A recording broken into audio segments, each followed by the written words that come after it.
Welcome to Puerto Rico, fellas. Thanks for having us, Paul. This is going to be the special episode for the ladies out there. You know, the Mexican asked me to make sure that we do this interview with you guys taking your shirts off. We're not going to go there. Good to see you guys down here. It's awesome to be here. It really is. It's been some time, and I'm excited to do this. Good. So twins in business together. Let's talk about that. How the heck did you guys get into the mosquito and pest business? It's interesting. So Jeremy and I, we're both teachers, and someone that I'm close with started a franchise. Didn't start a franchise, was part of a franchise, and he asked if I wanted to get involved with him at the time. And there wasn't any real such thing as mosquito control in our area, so I was like, you know what, I promise I won't ever enter your territory, but I'm going to start this on my own. And I remember bringing it up to my brother, and Jeremy's like, mosquito control? Yeah, we were at my house. I remember it just like yesterday. We were having a couple cocktails, and he brought up mosquito control to me and brought up this franchise idea. And I was like, I don't like the franchise model. I don't like the fact that you have royalties, you got a certain area you have to be locked into. I was like, it's interesting. Mosquito and tick control wasn't around there. But I said, sure. It's like, we'll come up with our own name. We'll start our own website. And that's what we did. Why did you guys, you guys were both PE teachers. And that's, you're twins, and then you're also decided to go down the same career path. How did that happen? Like you said, we're twins. We've done everything together our entire lives, from school to sports to we went to the same college. Our wives look like they can be sisters. Same age children. You're lucky Franco's not sitting here interviewing you guys. Like, that's all I'm going to say. Yeah. And we ran a beach club. I ran a beach club called Little Monmouth. He ran a beach club called Big Monmouth. We lifeguarded together. And I think, to be honest, I think throughout the years we've done everything together. But I think having a business together created us to get closer, actually. Yeah. You know, I think it pushes some families apart, but for us, it was definitely difficult at times. But throughout the years, we kind of figured out each other. We figured out each other's strengths and weaknesses. We didn't need to compete for certain roles. We just kind of organically grew into our own. Yep. And it worked out to be the best. And we talk every day. And I think that has something to do with having the business together. So it forced us to kind of create and build on that relationship, which is awesome. Cool. So you roll over to Jeremy's house and say, let's do this. You say, I don't want to do a franchise. And then how long did you guys noodle on this idea before it really wasn't that long. We just knew that we didn't want to be that business that threw a magnet on the side of the truck. We said that if we're going to do this, we're going to do it the right way. I want to say within 6 months, we had our first truck. I remember on Christmas time, we had the Christmas, We knew that we wanted to focus on branding and customer service. That was our main priority. And whether or not mosquito control would work, people were still going to love us and our service. And fortunately, it worked, right? Yeah. So yeah, within 6 months, we had our first truck, first employee, and from there, it just kind of really took off. But did either of you do any services? Were you doing services yourself in the early At years? first, very minimal. Yeah, if someone called out or a job got added on and or a respray, because we wanted to make sure we mitigated that problem with the customer. And it was usually at the end of the day, because like you said, we were school teachers. Yeah. The season started in April. We were teaching until mid-June. And then we also still had our summer jobs, managing beach clubs. So for the first 3 to 4 years of the business, our summers were really busy because we're managing beach clubs and we're growing this business.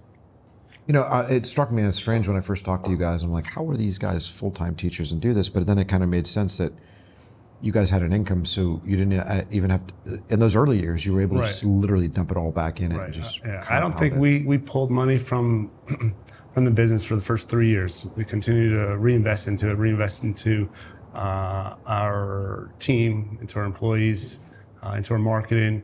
And we got to a point where we were finally able to start paying ourselves. But I agree with you 100%. That was definitely part of the reason for our success. Okay. So you're teaching PE, you're growing this business, and you guys actually scaled it quite quickly. And I remember seeing all the videos of all the shenanigans you guys pull out in public. So when did you start doing that sort of stuff? Well, in the beginning, we started with simple things, Facebook raffles and St. Patrick Day parades. the parades. And then we started getting, who was our first, then one of the first ones was, remember when we jumped in the snow and made like a challenge? Yeah. So we would play off of the different things that were actually popular on social media and kind of tied in and, utilize our families for these different promotions and kind of get people to support us and like us and have a certain feel for us. We got a media company, and then we started doing the funny commercials. Right. Do you think the fact that you guys were ripped twins helped you in that sort of stuff? I think the twin aspect of us just growing up in a great community, us being on the beach, me sometimes having no shirt on could have definitely helped. It could have, yeah. But we were so, the community where we grew up, they wanted to support us. Mm-hmm. And we always had that support, and that's why we always gave back to the communities. And when we gave back to the communities, let's say, for instance, the Little League teams, we weren't just giving them $500 for a banner and walking away. We would go to the games, we would support them, we would end up, bringing them donuts or bringing them out to ice to go get ice cream. We would take it a step further and be a little bit more genuine behind it. You had a very important team member over there in Margot, right? And so when did Margot come on? Margot was incredible. She was very important for us. I want to say it was, 2016, year 3? Year 3 or 4, she came on. She came on just as a part-time employee, filling, some time, answering calls, routing some routes, and turned out she was just incredible. She was that person that we could call on at 7 o'clock at night, 9 o'clock at night, ask questions. She would sign people up, and she had some real buy-in. So throughout the years, she continued to work hard. We compensated her well, and she became a real important part of the team. Yeah, as we grew, still, if we wanted to continue, we knew that if we wanted to continue teaching, we needed someone like Margot to step up in the role that she played. So what did Margot, she was managing the administration of the business. She had all your CSRs reporting to her. You guys were actually working full-time jobs, and she was really, in a lot of ways, your eyes and ears during the day, right? 100%, yep. What was her main role there at the business? Her main role was she dealt with operations. She dealt with upset customers. She dealt with upset employees. She dealt with HR problems. Whatever that our business had to offer, she had her hands on. Payroll, hiring, firing. At the end of my day, I would reach out to her on a conference call every day, and we would talk through the different things that she had to deal with, and I would walk her through it and help her with the different decisions that she had to make. But she had her hands in everything. On the day that you guys sold that business, how many employees did you have? And I'm talking about like the seasonal max. Seasonal max, I would say 75 to 80. Okay. And how many of those were in the office? I would say about 15. Yeah, I'd say 12 to 15. And what did you guys, you started as a mosquito business. You ultimately had a small pest control business that was part of that, was smaller than the mosquito business. How did you get into pest? Whenever we had someone call the office and had a pest issue, people would call us because they loved their service. Like, do you take care of ants? Mm-hmm. We referred them to Turner Pest Control, a relationship that we built. And she got to the point where she wanted to sell. She just didn't want to run a business anymore, and we ended up buying that company, Turner Pest. So how much interplay was there between that pest control business and the mosquito business? And were you ultimately cross-selling mosquito services to those customers that you bought? We were cross-selling to those customers, but at first, it was a hard decision for us to either have our business be last by mosquito control and pest control, or we wanted to have two separate businesses. And you ultimately kept it as two separate businesses. We did, yeah. And I wanted us to keep it into two separate businesses because I wanted us to really focus on the mosquito and tick and have that that's what we were known We for. were the professionals at Mosquitoes and Tick with Last Bite. And then pest control was pest control. And we essentially had two office staffs that did both. And then we cross-sell to both, and we made bundles for Total Home. Total Home had a mosquito bundle with everything else, termites and general pest control. And then with the Last Bite side, if anyone wanted pest control, we would refer them over to Total Home, and it worked out. So you guys are full-time PE teachers. You get this idea. One brother goes over to the other brother. Next thing you know, you're in the tick and mosquito business. And what were some of the biggest lessons you learned over what? It was roughly a decade that you owned that business. Is that right? 10 years. Give or take? Yeah. Yeah. So you guys weren't business owners before that. What were your biggest kind of learning lessons that you had? Maybe learn the hard way type of things. Right. Well, let me start. So All of a sudden, now you guys have something. Yeah. I believe in utilizing your resources. Mm-hmm. I built a lot of really close professional relationships with people within our industry across the country.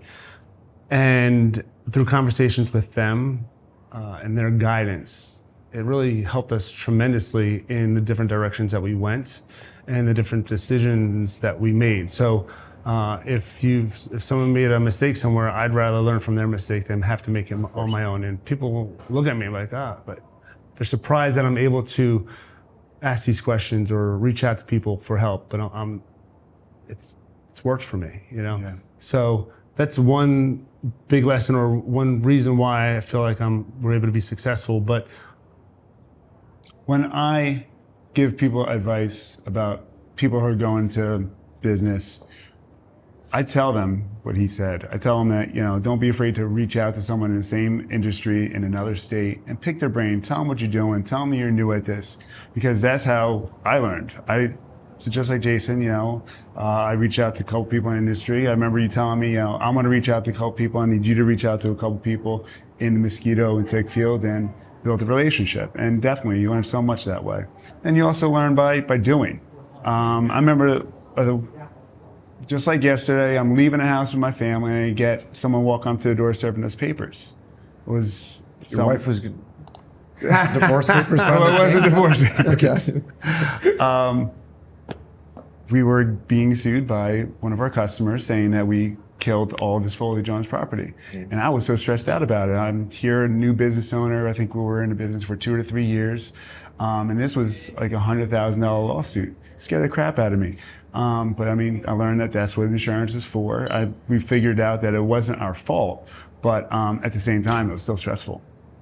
Now, you guys raise a great point, because I think how I met you to begin with was from Ryan, one of the co-owners of Mr. Mister, another mosquito business down in Georgia. And, I think it was Ryan and Matt introduced me to you guys, spoke very highly of you, which kind of speaks to your willingness to go out to find people in other states. So how did that happen?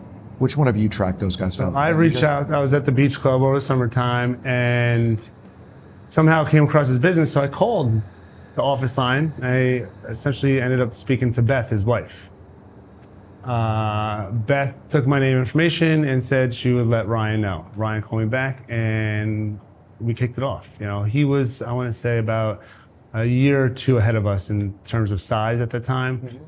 So it kind of worked out perfectly because he was hitting those different benchmarks before us, and we were able to follow. Roughly same age group too. Same age group, young family, great guy. So we were able to bounce things off of each other. I was just going through our text messages the other day, and hundreds of texts, just going over different, business situations and problems and strategies. And, that was a learning tool for me, and we still talk to this day about different things. Yeah, I think that's a great way to do it. Obviously, you reached out to some good people because Ryan is super friendly and he's very willing to help everyone. He's a smart guy and they built a great business down there. And I think I know he was in that pooper scooper business. Rough Stuff, I think it was called. Rough Stuff. Rough stuff. Yep. I think they finally got rid of that. They did. And then he did a pool business, and I think he's out of that. And you were saying yesterday he's still part of terminix? I think he's with Potomac still. Yeah. Yeah, I think so too. So you did that on the mosquito side. Did you do that on the pest control side as well? I did. Awesome close friend of mine, Brian Hopkins. He was with Quick Pest Control, much smaller company down in Georgia, and another lifelong friend and very helpful. So was there a reason why like guys from the Mid Atlantic were calling the Deep South friendlier? They're more patient with you guys? Like that could be one thing, and less chance of competition. But I wonder though, like, do you guys get the feeling like the Southerners actually might be easier to deal with than like New Yorkers or New Jersey guys calling up asking for help? Or maybe that's not the case? From my experience, well, you're yes. in New Jersey and you guys are very helpful. You're just like Ryan, right? Yeah. Right. But I don't see everyone being like you guys. No, not everyone's like us. No, we would be more than happy to talk to anybody, but it's not always the other way around. Yeah. Okay. So you called up mosquito companies, you called up, and what kind of stuff were you asked? Like in the early years, when you tracked Ryan down, was it like, Ryan, like, I don't know what I'm doing? Or like, hey, Ryan, we're a couple of years into this. Like, what are you guys doing? Comparing notes? Yes, exactly. We would be comparing notes. How are you guys doing with employees? How many jobs a day are you guys doing? What type of products are you using? How often are you servicing? What's your respray rate? What's your marketing techniques? What's working for you marketing? So those are the conversations that we would have, because it would change all the time. We even sent a crew of people down there. Oh, you did? To check out how they did Margot, things. Marissa, Anthony. Yeah, we sent a team down there for a weekend. Do you guys remember like anything profound that you learned from them? Like where you're like, shoot, we need to do this. They were actually, one thing that I remember them being very, very good at is they were great at the marketing and the advertising. That's one of the, And I always tell the story to people, like when we were selling that business, they would use all these yard signs, and for years they'd put thousands of these things out. They were like everywhere. And I remember when we were getting ready to sell it, and before we started the process, Matt Brill, who's Ryan's partner, got the bright idea. He's like, Orkin will be part of the process, and they're based right here in Atlanta. We need to find out where all the corporate executives live, from Gary Rollins on down, and put all the yard, and like go out there and get as many clients as we can in their neighborhood, so our yard signs are everywhere, so they think we're huge. They did a ton with billboards. When we took that business out to market, Rollins thought they were doing 50 million in revenue, 50. They were quite a bit smaller than 50 million in revenue. But that was a testament to their presence in the market. So I'm just curious of what you guys may have picked up from them. We definitely did the yard signs. Did the yard signs. I remember watching their marketing material with the videos. They did a really good job at making you watch them and finish the videos, and they're funny and great humor, and I wanted to implement that with Last Bite.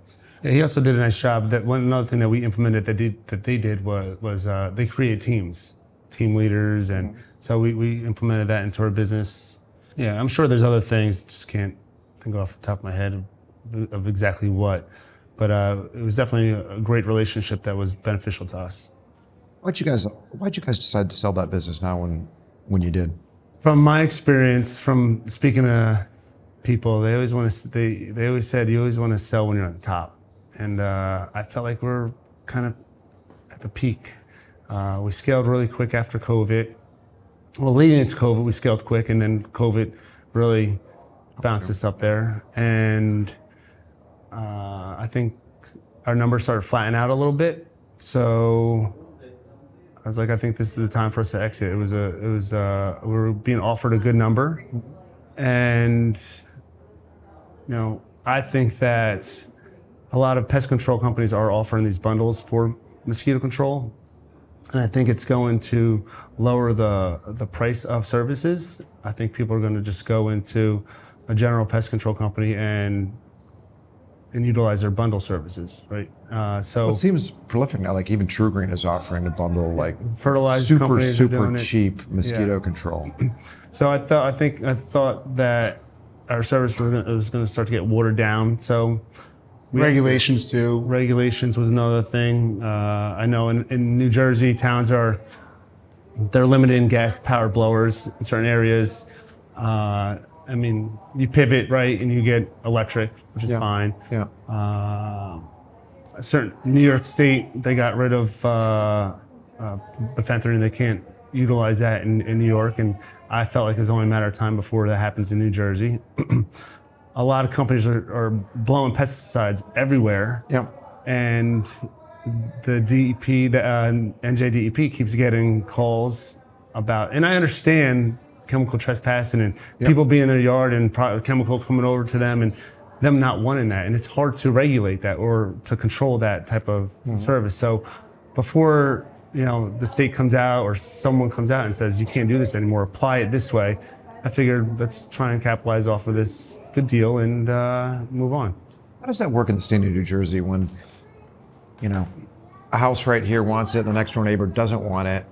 Do you have to do neighbor notification or I mean, what happens? Like, could they call the municipality and get you guys banned from doing it because there's blowover? Or no, is it just... We train our technicians to look over fences, making sure that the neighbors aren't out, and if they are, you miss a certain area or you treat it a different way. That way you don't have that chemical trespassing. So you guys were doing services that were effective for both mosquito and tick.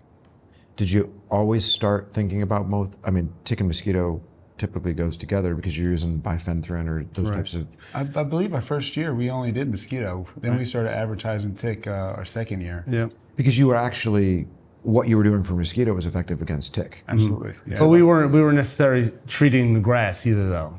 So in order for us to treat the grass where the ticks were, we would have to service it. So it was an upsell, and we used a granular product versus a liquid treatment. Essentially, they're the same thing, but it just shows a different method and that you're offering something different, right? Yeah. Another thing we also did too, back to your question before about if you had a neighbor outside, we also used a product called Nature Side. It's all natural product. We could use that as well in those situations. I see. Was it effective? Yeah, it was. It was a good product. Nature Side is a good product. We would service once every 2 weeks versus once every 3 weeks, and our respray rate was just as good. It was a 3% respray rate, and it was good. It worked out. Did you charge more for it? Oh yeah, it's a more expensive product. Yeah. Yeah, people are willing to pay for it though. Do you feel like there'll be more of that in the future of people going to more inert type products and safer? I think they're aware, and I think more and more people are leaning that way. Definitely. Then you have those people who just don't care. Yeah. I remember years ago talking to the Rollins guys down in Atlanta, and they were just like, everyone always talks, and this was over a decade ago. I remember the conversation was like, customers always talk about it, but then when you actually spend time with them, and they're like, okay, what works the best, and like how much does it cost? And when they start doing that calculus, they're like, okay, are you going to guarantee me no bugs? Okay. Yeah, just give me the good stuff. Yeah. So you mentioned like now was an opportune time to actually do it. You guys were growing like crazy. The business was really doing well. There were some potential threats on the horizon, right? You've got regulatory environment. You've got the potential competitive situation with sprays becoming commodities. Had you guys decide to stick in, was it ever contemplated like leaving your day jobs to do this? I mean, at some point, would you have been like, we have to do this? Or would you always have been, the reason why I asked this question, this is a long rambling question, but it was interesting to me because using the trajectory of things is like, guys like you have to be really active in the early years. And then at some point you can become more of an investor. And so what we see is like a business owner toils in the pest control vineyards for many years and then finally is able to be like, okay, I don't need to be active. I've got a great team, and kind of step back. You guys almost did the reverse of that. Like I really have never seen anyone in this industry start a business from scratch while having a full-time job doing this. So it's really amazing. And I remember when we went through the process, you remember the looks on some of the faces of like the acquirers that you guys talked to. They're like, gym teachers? You started this? I mean, potentially keeping you guys away from the business allowed it to not get screwed up, because that's one way to look at it, right? Yeah. We had, like you mentioned before, Margot. She brought in an amazing group of women to work for us also. So, we had a great team, and these companies that are 12, 15, 20 million, who are able to step away at that point, they have great leadership. They have great teams in place. So Margot was that person who surrounded herself with middle-aged women who were moms who left their profession to be parents, be a mom, and their kids are now high school and they're looking for something to do. We hired these women part-time where they're working 4 hours a day, where they're able to kind of be involved in something, be professional at it, do a really good job, and then go home and be a wife and a mom. And we had a lot of women that did that. And I think that's why we had really quality women working for us. In terms of leaving education, Leaving right? education.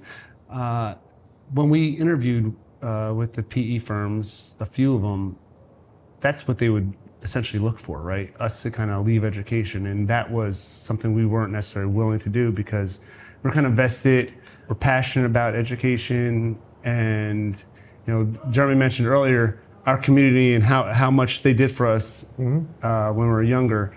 And it was our teachers and our coaches. And I think that's why we're so strong-minded or so tied into education now, is because of the people that helped us when we were younger.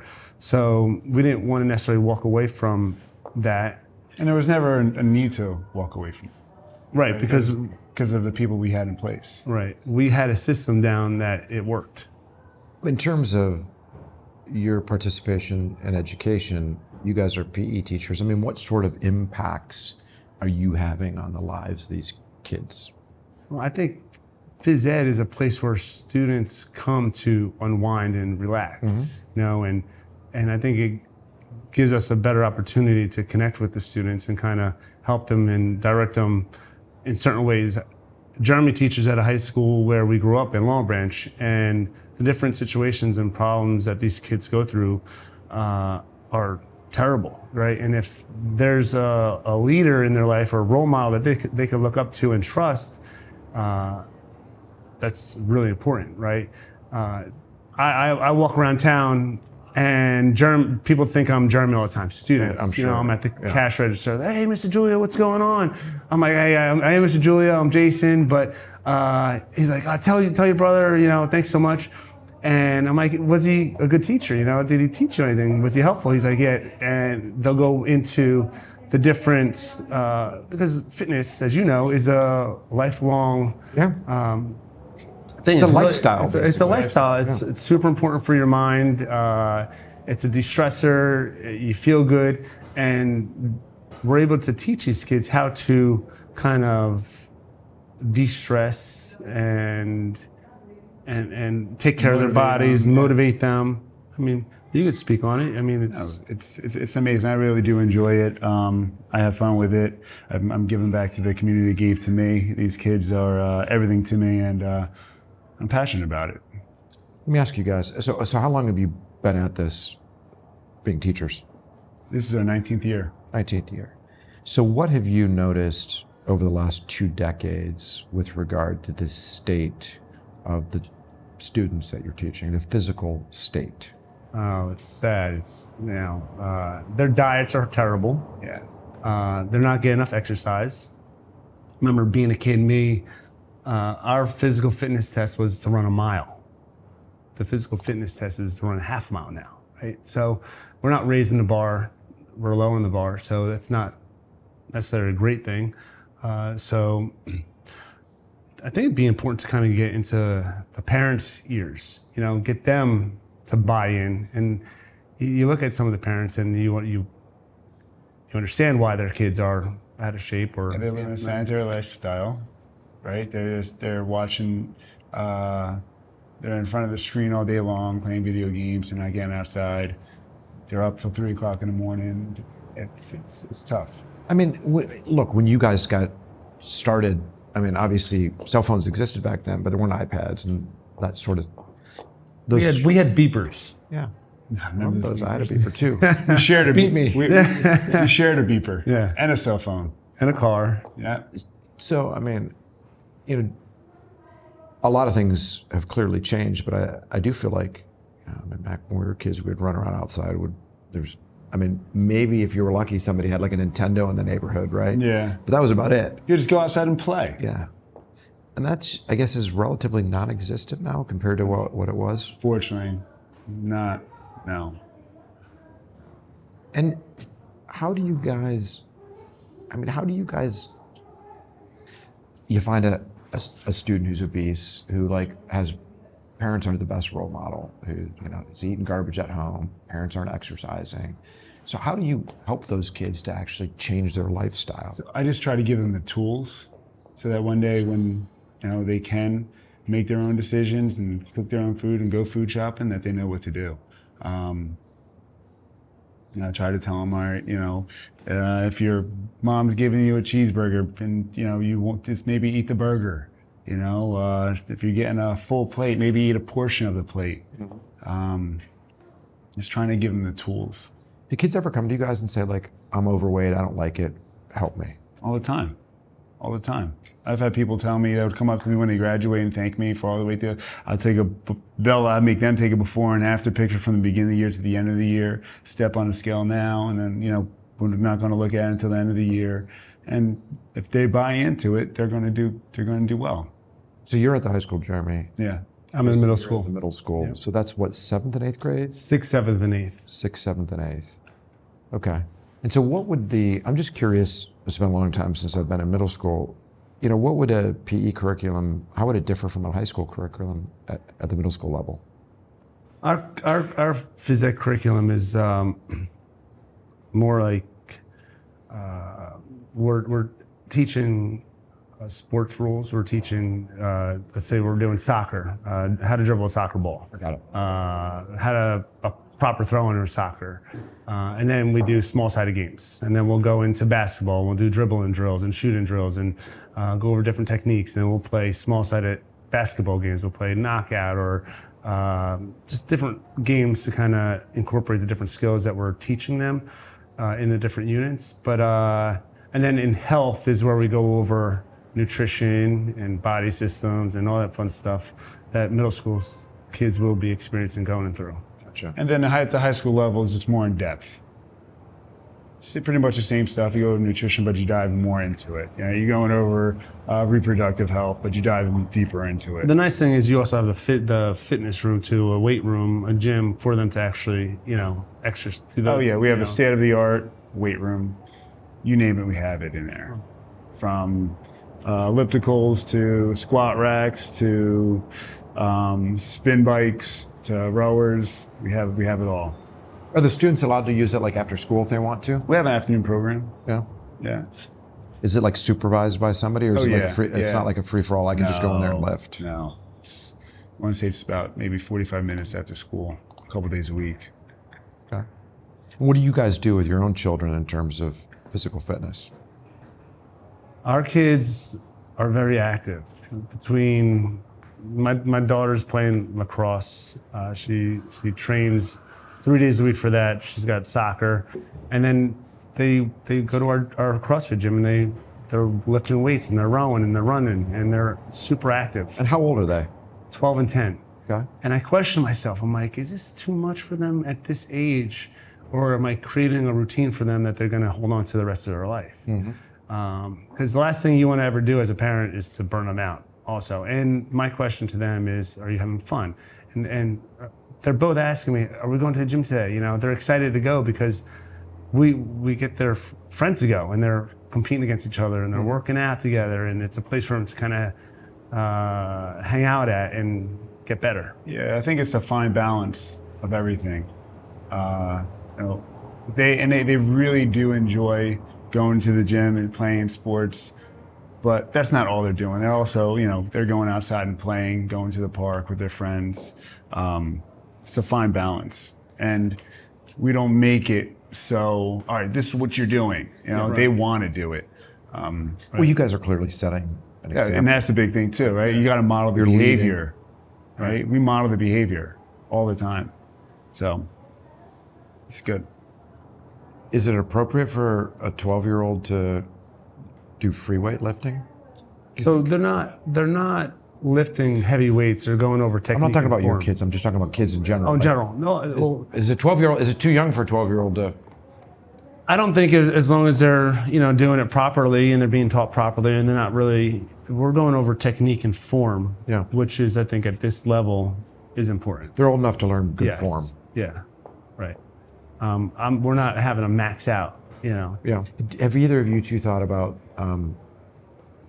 getting into other aspects of education, whether it be on the administrative side, or is it just really the direct contact with the students is what's most important? I think I'll be doing that. That's a totally different job. If I went that route, it wouldn't be the same. I wouldn't get the same feeling, the joy from it. I do have my administration degree. I could go that route, but I don't think I want to pursue that route. Yeah, I have my administrative degree, and prior to starting our adventure in pest control, my mind was set that I was going to pursue administration. Throughout the years, I've worked with my administration team. I help them with whatever they need. I like being in a leadership role and being part of a team. But kind of like what Jeremy's saying, at this stage in my life now, where we've allowed ourselves, created an opportunity for ourselves not to have to work 12 months out of the year, and to be able to spend more time with my family and my friends, I'll wait till the end of my career to possibly get involved in that, if ever. What do you think is a good way for resi and commercial services businesses to get more active in the community? I mean, I have a lot of these conversations and I don't know much about this sort of stuff. You guys were talking about like the sponsorship of the little league teams that you would do, but it wasn't just like writing the check and like putting up a poster. It was active, being actively involved in that. What are some other things that folks might think about doing if they really want to focus on being supportive to their communities? Some of the things that we've done, we did a lot of networking events. We did the parades. I'm always searching for things on the community pages on Facebook, and if it's a run, if it's delivering a gift basket with around the holidays, the holidays, Thanksgiving, Christmas, giving back, being part of the food drives. I think that's really important. We have a scholarship at Long Branch that we participate in, that we give back to them that way. So there's a lot of different ways. But it might not be for everybody. You talk about a company that may be, $20 million. Like, how do they focus on all these different areas? Yeah. But we were fortunate enough that we wanted to focus on at least a couple of the different towns that we were pretty tied into throughout the years. Yeah. So we've talked about your business. We've talked about your professional career and phys ed. You guys are also parents, and you're attempting to be great role models for your kids. When you think about it from, guiding and directing these little ones into their own careers, they're starting to get to the age right now where it's like, what do you want to be when you grow up? What sort of discussions are you having with these guys, and how are you trying to direct them? So I listen to the Boardroom Buzz often. Yeah. And I introduce my kids to Paul. Okay. And I say, this is who you want to be like when you get older. You want to be like Paul. No, I just try to live my life every single day, getting up in the morning and being a good person, and have my kids see that. And I work hard, and the kids see that, and hopefully one day they'll work hard. And we do listen to your podcast all the time, and I think that'll teach them. And they hear me and Jason talk about business all the time. And if business is something they want to get into one day, then I think all this is going to help them. Yeah, I don't necessarily want to pigeonhole them into any one thing or tell them that they can't do one thing, but I do believe that there's something to be said for entrepreneurship, and to have their own business one day would be phenomenal. I would like to see that, but they'd also, it's really important for us to make sure our kids are going to college, getting a degree, and see what's out there. And but yeah, essentially, like Jeremy said, they're watching us engage in business all the time. Yeah. Between the conversations that we have, between the different meetings that we have. They come to events, they come to meetings, they've been on to all those things. But you guys must not have been, I mean, everyone wants to make as much money as they can, but getting into phys ed, you're clearly not waking up one day and being like, yeah, I'm going to get rich in phys ed, right? No, so the mindset, Jason and I, we didn't come from much at all. We had a single parent growing up, Section 8 welfare, the whole 9 yards. First to go to college, and we saw our PE teachers, and that was rich to us, having a house, having $100,000 a year salary, whatever it was. That was the goal. And then when we got, and we had like 5 jobs. I was teaching, I was coaching, I was bartending, I was running a beach club. I started the business. And I was like, wow. But then you really see the opportunity, what you can actually have. But in the beginning, it was like, I'm doing good. I'm not on Section 8, I'm not on welfare. And I knew that's not, I always wanted to make sure that was going to be the case. I always wanted to make sure that, I was going to have a beautiful wife at home. I was going to have kids. I was going to have a white picket fence. Yep. But it was never that next thing. And when the business started, I was like, oh, there's an opportunity to actually really make some money. Jason, when you came over and started talking to Jeremy about like this whole franchise idea, I mean, had you guys been tossed around the idea of doing business together? We couldn't, because that franchise was bought in our territory. So it automatically forced us to kind of go out. No, but I mean, were you just talking about doing business together in general? No, prior to that, yeah, I don't think. Was no, it like, no, we were just focused on my goal was I was a teacher, coach, managed a beach club. My goal was to become. I was the assistant manager of the beach club. I wanted to be the manager, general manager of the beach club. Make $70,000 do that. Yeah. Make $70,000 teaching. And then become an administrator. Got it. Right. So then I would have made good. Yeah, I'm doing great. That I'm able to go on one vacation a year. But yeah, this came along. This opportunity came along. I really appreciate the person that brought it up to me. I'm very good friends with that person. So, and it just took off. Yeah. Yeah. I mean, it's really one of the coolest stories, from our personal dealings with clients, what you guys were able to do. Actually, I'm always amazed by it. Full-time teachers doing this. People are always shocked when they hear that, oh, you guys run Last Bite and you teach? How? How's that possible? And I've met a lot of people have the same reaction that I did. Is like, why do they still teach? Why do they still teach? That's the following question. Why are they still teaching? But it's actually that you really love teaching, Yeah, because you it like actually impacts you guys and you're able to impact the students. It's not like you had to do it. Right. You just really want to be there, which I think is a great story, actually. I really think and I think you guys are great role models for those kids. Being able to do what you love, but also start a business. Right. I just really love everything about it. And the students know that we have this business, and they always ask us questions. And we've done some, they have like a Shark Tank thing at school, and they have us on, and I've talked to the students about the business. And it just shows them there is opportunity for them to kind of get out of where they're at, because we share our stories with them. We tell them, hey, listen, this is where we were. We were sitting in the same seat as you, and then this is what we went through, and this is how we did it. You could do it as well. If I can do it, you can do it. And it comes down to just like grit and working hard. You mentioned like about us teaching the kids, proper nutrition and exercise, and we can only show them so much. They're going to have to really do it, right? I talk to other business owners and they ask me for advice, or how did I do this, or what can I do to, increase revenue or sales? And I tell them what I think they should do, and whether they do it or not, it's on them, right? Working at first when you start a business 7 days a week, all day long. You're always on. You can't take a day off. You can't ignore a phone call. I remember one of the first customer complaints that we had. It was 4th of July, 10 p.m. The business line rang. I missed the call somehow, and it went to voicemail. The guy was super Probably upset. doing like fireworks or something. I don't know. Super upset, fired up because he was getting bit by mosquitoes. I called him back immediately, introduced myself. He said, stop right there. The fact that you called me 10 o'clock on 4th of July, and it says enough. Call me tomorrow morning, we'll figure it out.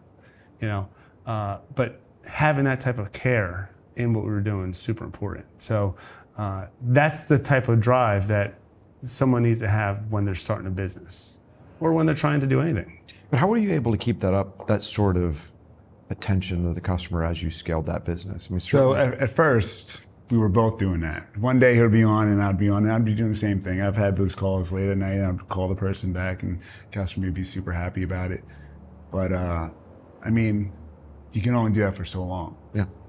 And you hire Margo and the rest of the people, you know, and then you implement They that did that. same, you implement the same philosophy to them, and you know that's what they did. You know, Margo would make calls at 10 o'clock at night to upset customers. I mean, if you're calling somebody back 10 o'clock on 4th of July, that implies that you're also doing it at Tuesday at 10 on a random Tuesday. Is that what you guys were doing? Yeah, yeah.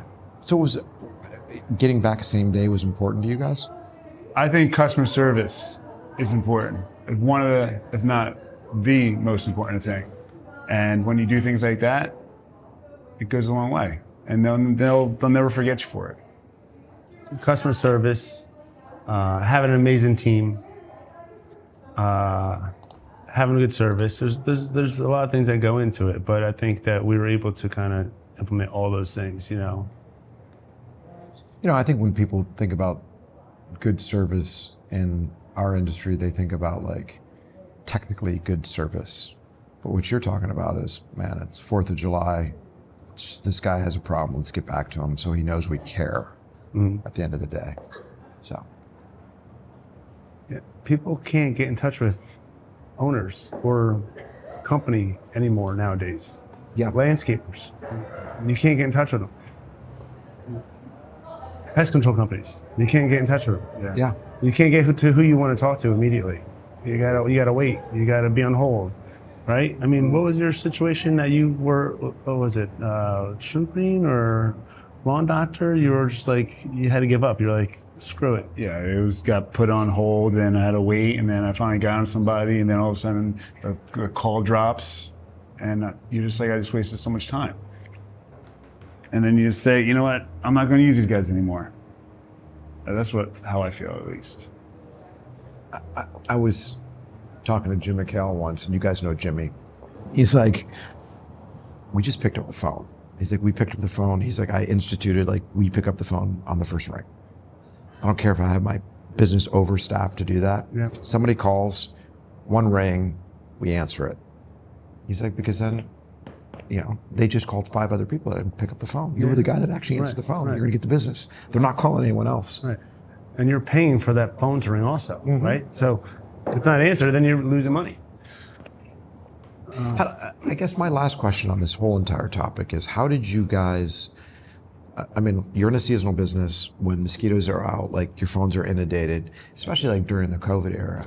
I know you guys had a lot of people working in the back office, but I mean, did you outsource any of that phone answering to anyone, or you just did it all in-house, and if you couldn't get to the phone, you called them right back? You know what, we looked into it for a hot second and we realized it wasn't going to work the way we wanted it to work. Yeah. You were getting someone at a call service that didn't really truly know the answers, Didn't really care about your business. didn't really care about the business, didn't know our values. So we decided we were just going to hire someone and train them and making sure that they were doing it the right way. Good. Well, guys, I really appreciate you coming down to Puerto Rico. I'm glad that you guys made the boat yesterday. I'm happy. Thank you for waiting. Yeah. Yeah, that was great. We've enjoyed it. This place is beautiful. Awesome. I'll look forward to dinner with you guys tonight.